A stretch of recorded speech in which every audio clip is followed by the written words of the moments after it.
Parents, what did you swear you wouldn't do as a parent, that you've done at least once? When I was younger, I hated being a teenager. The mood swings, the constant feeling of being misunderstood, the way my parents never seemed to get me, it was awful. I told myself back then that when I had kids of my own, especially a teenager, I would be the chill parent. I'd be understanding, patient, someone they could talk to without fear of being judged. I swore I'd be that person. Then my son Alex turned 15, and all my promises cracked like glass. Alex is, at his core, a good kid. He's smart, funny, creative, and surprisingly thoughtful when he wants to be. But living with him now often feels like living with a wild animal that slips in and out of human form. He can be perfectly reasonable 1 second, calmly explaining his homework or joking about a meme, and then suddenly he'll snap. The smallest thing, a reminder to take out the trash, me asking how much longer he'll be on his phone, a sibling walking too close to his room, can unleash a storm of anger or sulking silence that feels completely disproportionate. It really is like housing a werewolf. The hunger is one thing. He'll come downstairs at 6 in the evening, open the fridge, and say there's nothing to eat while staring at shelves full of food. I'll remind him that dinner's almost ready, and he'll groan like I suggested we starve him. Then he'll disappear upstairs, only to reappear an hour later with an entire sleeve of crackers and half a block of cheese in his hands. But when dinner is actually on the table, he'll pick at it and complain he's not that hungry. The cycle repeats daily. The sleep schedule is another monster entirely. Alex can sleep through anything in the morning.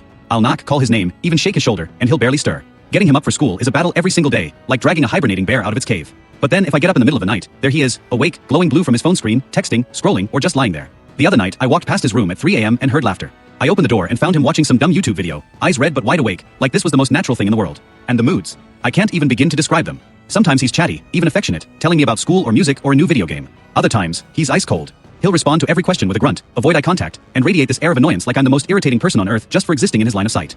I try not to take it personally, but it's exhausting. The other day was a perfect example. It was Saturday morning, and I'd made pancakes. I thought it might be nice, something we could do as a family. Alex came downstairs, sat at the table, and started eating quietly. Everything was fine. Then his younger sister, Emma, asked if she could have the syrup first. That was it. That tiny request triggered him. Alex slammed his fork down, muttered something about how no one respected him, and stormed back upstairs. Emma just sat there, confused, holding her plate. You sent. 10 minutes later, he was back down again, calm, asking if there were any extra pancakes. Like nothing had happened. I just stared at him, too tired to even argue.